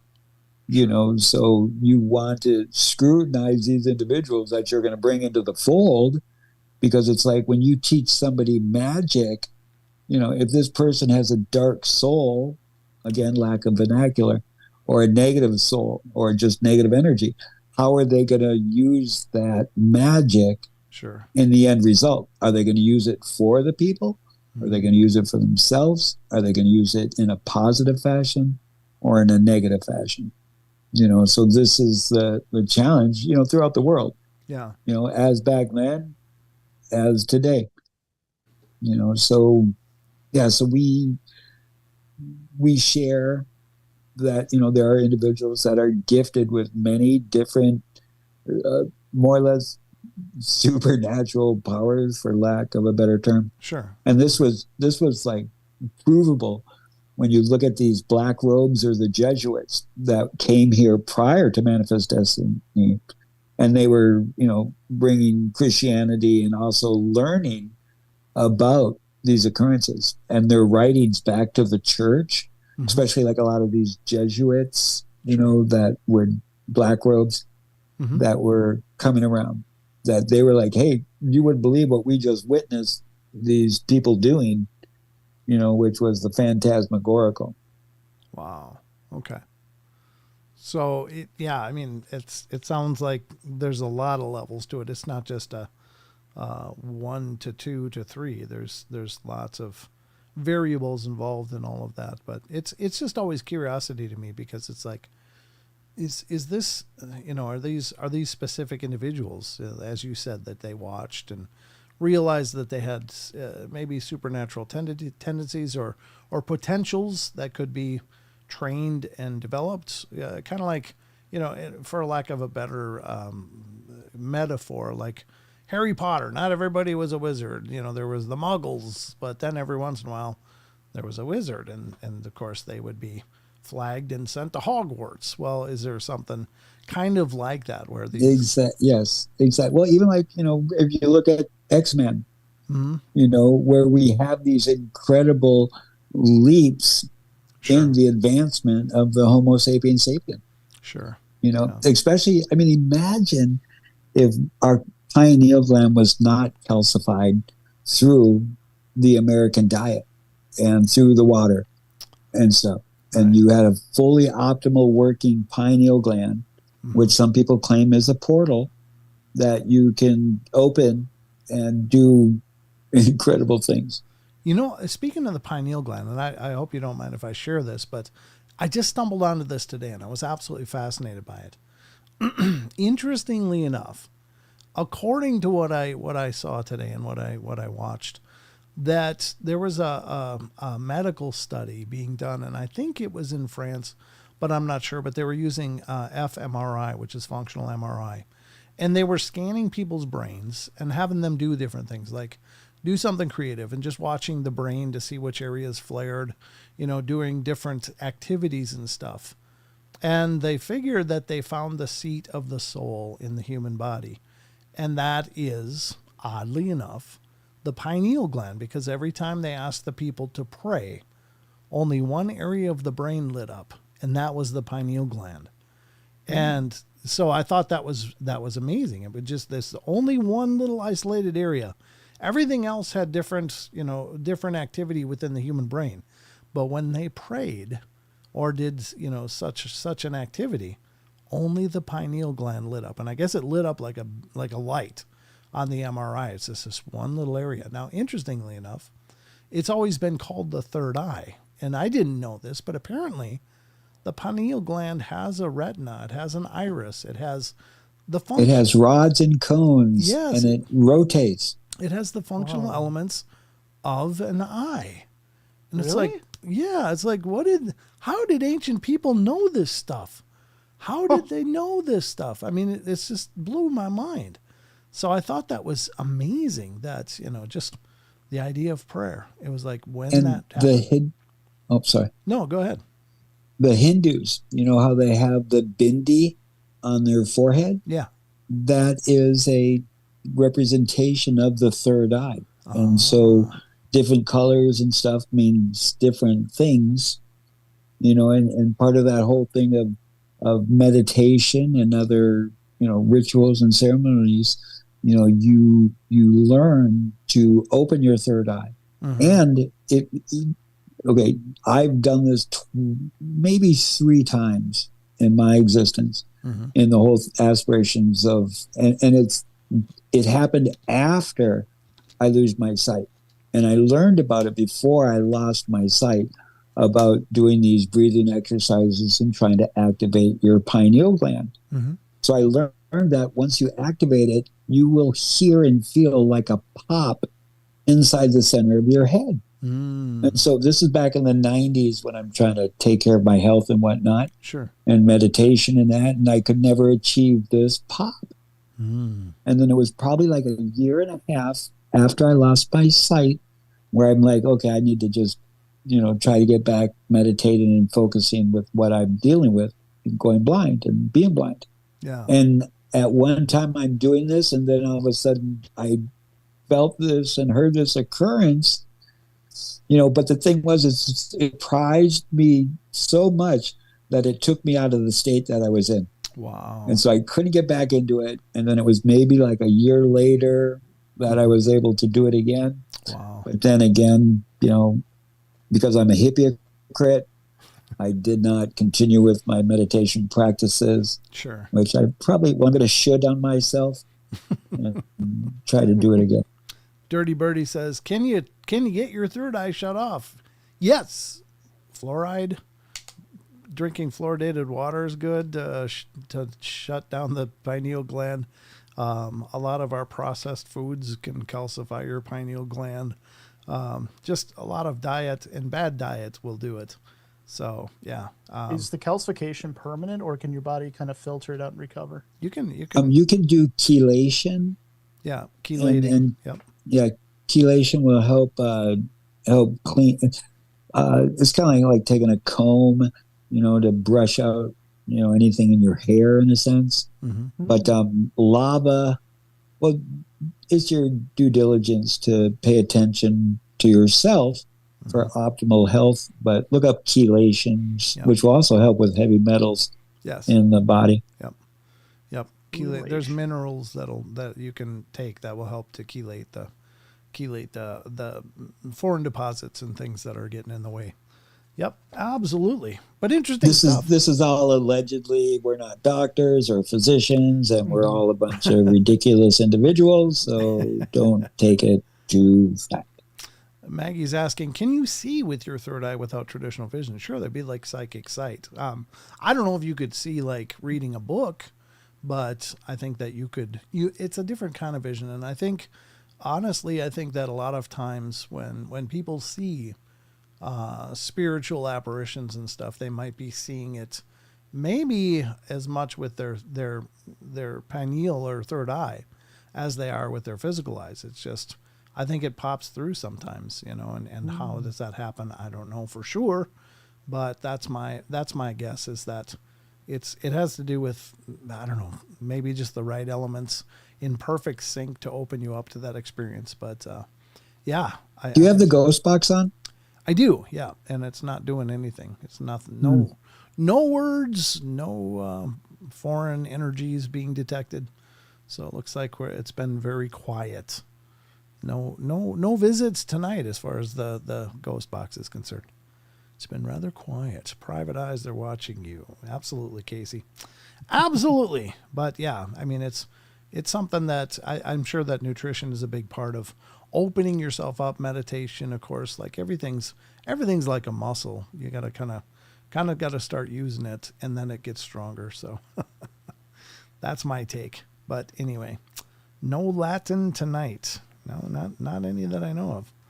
Nope. E pluribus unum. There's your Latinum. Latinum. Latin. I don't know why I said Latinum. Isn't that from Star Trek? Latinum? Latinum. I think that's what the Ferengi were always collecting, Latinum. So let's concentrate on summoning a spirit to Brent's dwelling. How about your dwelling, Casey? I was just saying that same thing. Oh, sorry, that was loud. No, do not be summoning anything anywhere. I've got enough things here that I deal with regularly. So sorry. Let's put the summoning on somebody else's home, shall we? Well, the reason I asked is all of a sudden I heard some strange crackling on my headset and haven't heard any all night. Oh, like this? Like that?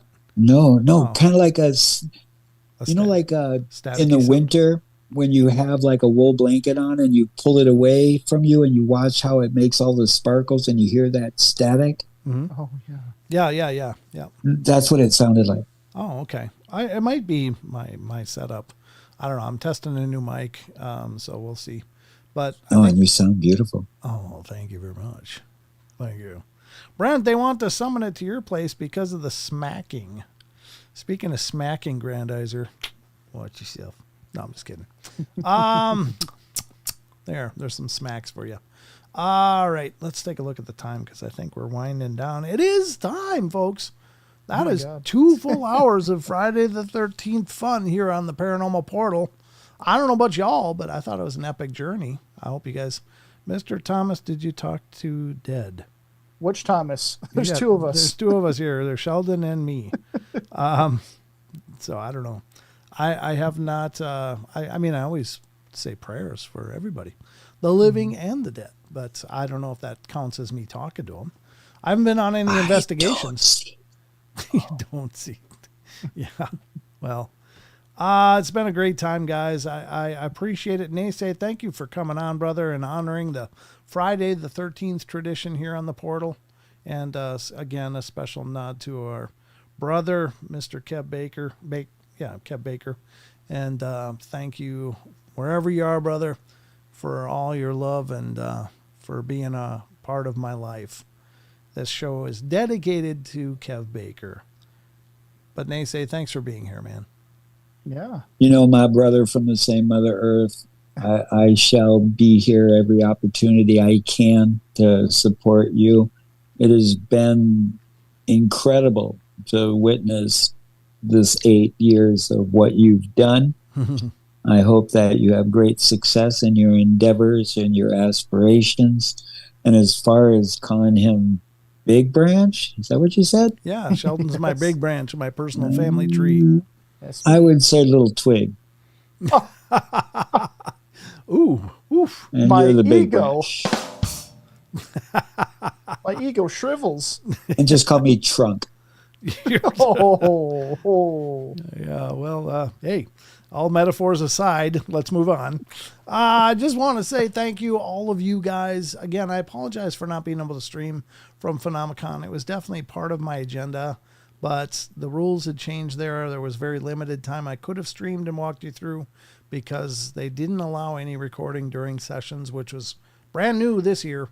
I'm not sure exactly why, but I did hear that one of the speakers got done, and it was like 20 minutes later, his entire speech was broadcast on YouTube, and they found it, and it was like, oh, so yeah, I mean, that's not good. And I even when I did stream, when the sessions were going on in years prior, I was very careful not to sit and just record, the full segments that people were doing, because that's what they do. They go around and speak at conferences, and they don't want it just being released willy-nilly out into the interwebs. So we got to obviously honor that, but break the rules, Tommy says.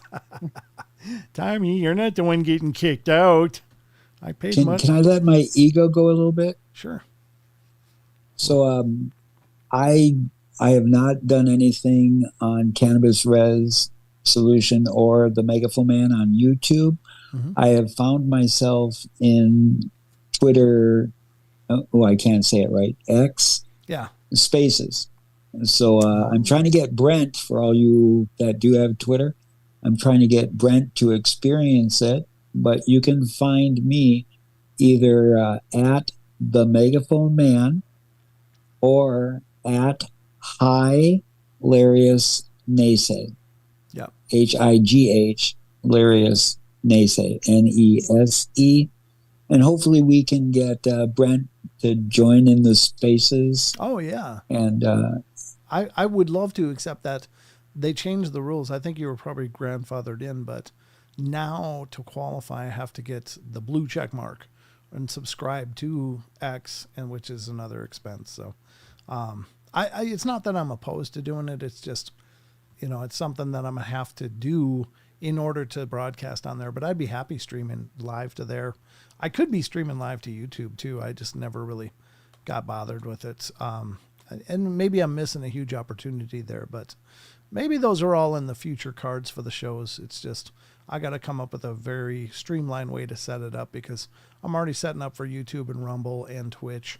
And so, that's every beginning of every show.